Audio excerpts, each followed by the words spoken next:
Good evening everyone. Ang nagbabalik ay Mabel's Vlog. Here I am again guys para share ko sa inyo ang niluluto kong chicken fillet or chicken breast. Yan, nilagyan ko lang ng bell pepper at saka mga soya sauce.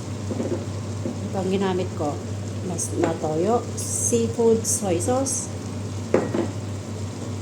sweet soy sauce. Ayan. Naglagay din ako ng oyster sauce.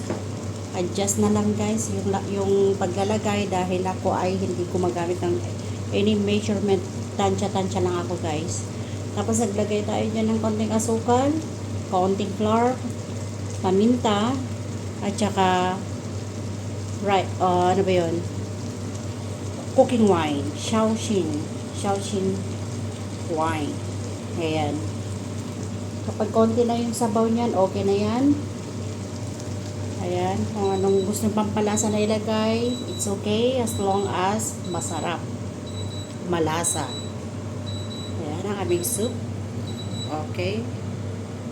Ready na rin yung soup namin. After 10 minutes.